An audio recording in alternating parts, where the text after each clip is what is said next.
Pemangku hajat pada pagi hari ini yang mulia Bapak Haji Tubagus Adi beserta ibu dan keluarga, Bunda Haya, Bunda Sari, Profesor Priyatno, dan seluruh ikhwan akhwat yang dimuliakan Allah.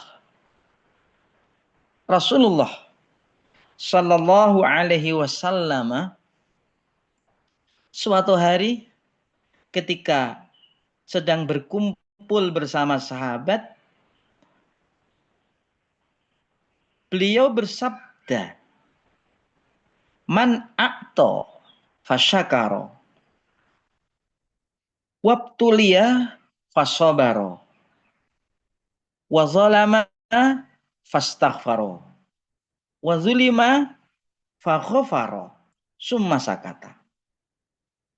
Suatu saat Rasulullah bersabda begini, barang siapa yang diberikan anugerah, lalu ia bisa bersyukur. Ketika dia diuji, dia bisa bersabar. Ketika berlaku zalim, berlaku salah, melakukan dosa, segera beristighfar, mohon ampunan Allah. Dan ketika jadi zalimi, disakiti oleh orang lain, dia memaafkan. Kemudian Nabi diam. Faqalu ya Rasulullah, lalu para sahabat menunggu-nunggu ini lanjutan sabda Rasulullah. Maka kemudian ada yang memberanikan berkata, "Malahu ya Rasulullah? Untuknya apa wahai Rasulullah?" Qala ulaika lahumul amnu wa ulaika humul muhtadun. Orang yang bisa melakukan 4 hal tersebut, kata Rasulullah, mereka itulah orang-orang yang memperoleh kedamaian, keamanan, kebahagiaan hidup. Dan mereka itulah yang mendapatkan hudan petunjuk. Ikhwan akhwat yang dimuliakan Allah. Banyak orang yang masih bertanya-tanya tentang tujuan kita berthariqah. Mereka kadang justru malah tidak mempunyai tujuan hidup. Tujuan hidup mereka hanyalah tujuan-tujuan yang semu, yang sebenarnya itu bukanlah tujuan. Hanya bertujuan mencari materi, harta, tahta, dan wanita. Ini sebenarnya bukan tujuan. Ini adalah fasilitas. Ini adalah wasilah. Ini adalah perantara yang digunakan, fasilitas yang digunakan untuk beribadah, mendekat kepada Allah Subhanahu wa ta'ala. Kita senantiasa mengingatkan kepada tujuan kita yang kita cari. Yang kita cari adalah yang berulang kali kita baca, ihdinas shiratal mustaqim. Allahumma hdina tariqal mustaqim. Ya Allah, tunjukkanlah kami ke jalannya orang-orang mustaqim. Orang-orang yang sudah Engkau istiqomahkan. Orang-orang yang sudah Engkau berikan jalan yang lurus. Yaitu Shiratal ladzina an'amta alaihim minan nabiyyin wassiddiqin wasyuhada'i wassalihin. Tujuan pangarsa Abah senantiasa memperhatikan kita itu agar kita itu menjadi orang-orang yang mustaqim. Oleh karena itu dalam bulan Safar ini merupakan momen pangarsa Abah menggodok jiwa salik, mengelola jiwa salik untuk menjadi orang-orang yang mustaqim. Di antaranya shotnya adalah sofaul qalbi, penjernihan hati melalui proses takhalli, tahalli, dan kemudian akan sampai kepada tajalli. Takhalli, mengosongkan jiwa, membersihkan jiwa dari sifat-sifat yang madmumah, yang tidak baik, bahkan tercela. Kemudian diisi, dihiasi, tahalli dengan sifat-sifat yang terpuji. Syukur, sabar, qanaah, berzikir, bahagia. Ini merupakan sifat-sifat al-mahmudah. Dermawan, tidak qanaah. Oleh karena itu, ketika kita memperhatikan betapa cinta dan kasih sayangnya Pangarsaabah kepada kita, itu kita ingat akan kisah sahabat Nabi yang bernama Nuaiman bin Amr. Orang-orang yang kayak kita ini banyak nakalnya dibandingkan patuhnya kepada Abah. Akan tetapi manakala kita ingat betapa cintanya seorang guru kepada muridnya, seperti cintanya sahabat, cintanya Rasulullah kepada para sahabatnya. Ada seorang sahabat yang bernama Nuaiman bin Amr, seorang sahabat dari kalangan Ansor yang terkenal sangat usil, tapi jenaka. Sering membuat Rasulullah marah, tapi sekaligus Rasulullah kemudian tertawa. Di balik sifat jahilnya, sifat uraannya, beliau adalah seorang pejuang perang Badar yang sangat dicintai oleh Allah, oleh Rasulullah. Pernah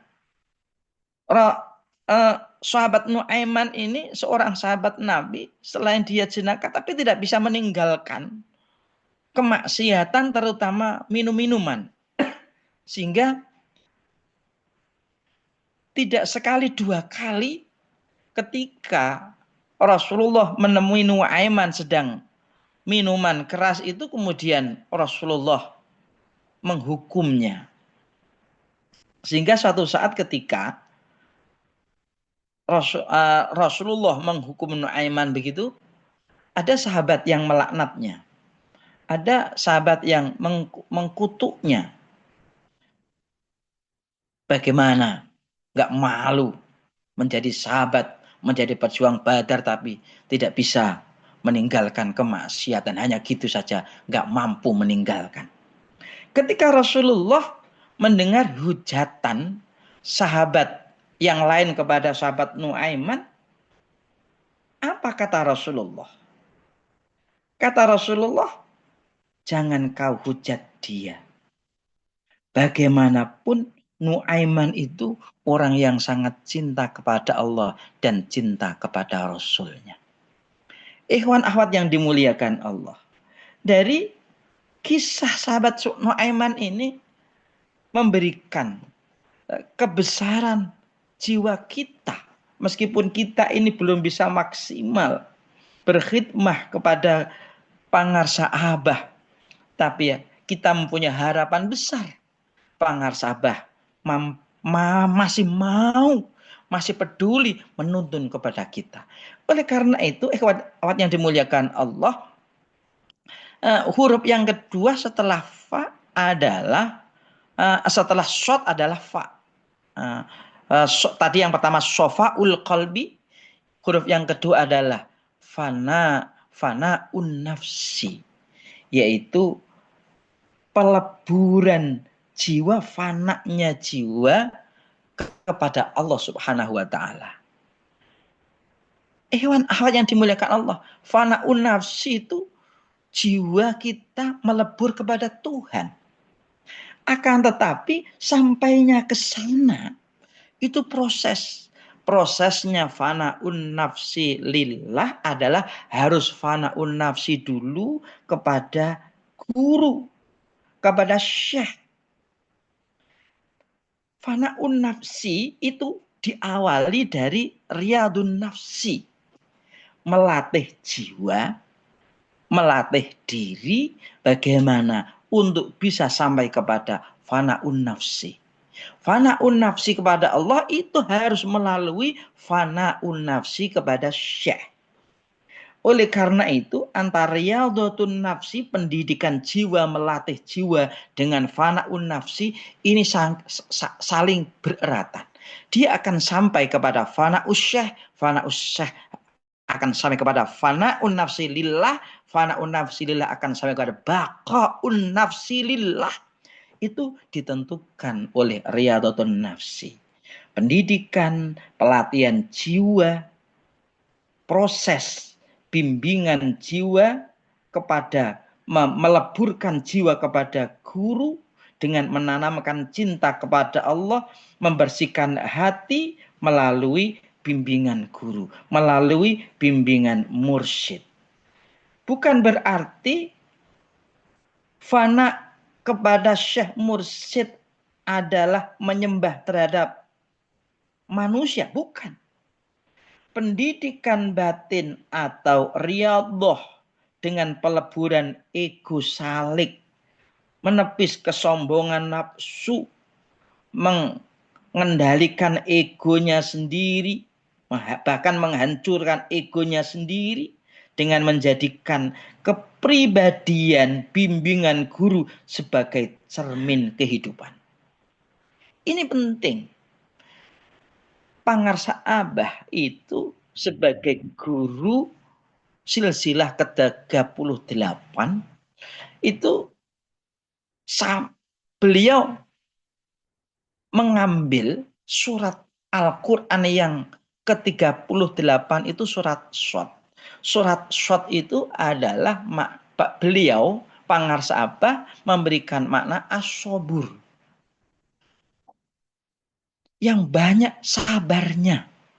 Oleh karena itu, konsekuensi dari salik kita ini harus sabar. Dan sabar tidak ada batasnya. Bagaimana kemudian? Maka Allah Subhanahu wa taala berfirman, isbiru wasabiru warabitu. Dalam menjalani hidup ini harus sabar. Bagaimana kalau tidak sabar? Harus disabar-sabarkan. Bagaimana caranya agar kita bisa mensabarkan diri menjadi orang yang sabar adalah warabitu. Senantiasa menyambungkan jiwa kita kepada siapa? Kepada Allah. Jiwa kita bisa sambung kepada Allah, sambungkan dulu dengan orang yang sudah sambung kepada Allah. Siapa? Guru kita. Kita robitoh kepada guru kita.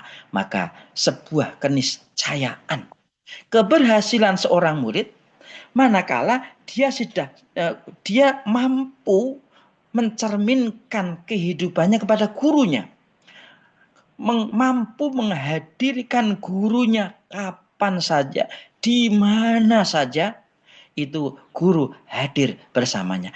Ini ukuran ketika seseorang mampu untuk menyandarkan diri kepada gurunya, maka selanjutnya dia guru akan menyandarkan saliknya muridnya kepada Allah Subhanahu wa taala.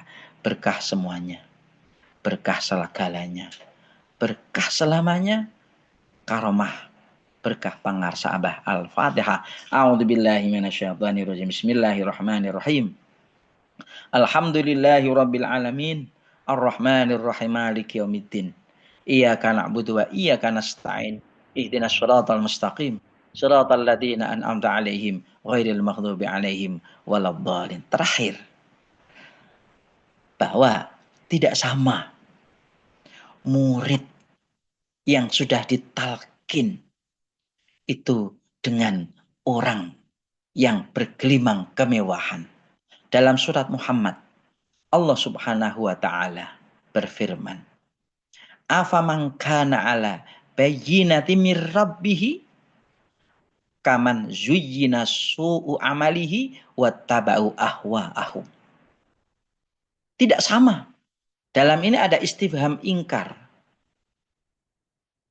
Apakah sama orang yang perjalanan hidupnya berada di bawah garis bayyi ala bayyinati mir rabbih, kesaksian dari Tuhannya, kesaksian dari Tuhannya itu sudah ditalkin bersama guru, para malaikat dan Allah. Kaman zuyyina lahu su'amali. Apa enggak kan?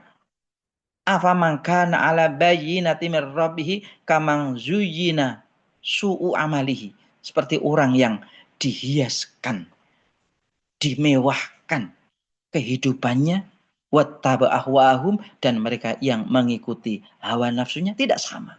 Oleh karena itu, kita muliakan orang-orang yang sudah ditalkin oleh pangarsa Abah, karena mereka ala bayyinati mir rabbih, sudah berada dengan kesaksian, sudah berada di jalur bayyinah, bukti kebenaran dari Tuhannya.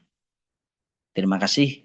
Kurang lebihnya mohon maaf. Wassalamualaikum warahmatullahi wabarakatuh. Waalaikumsalam.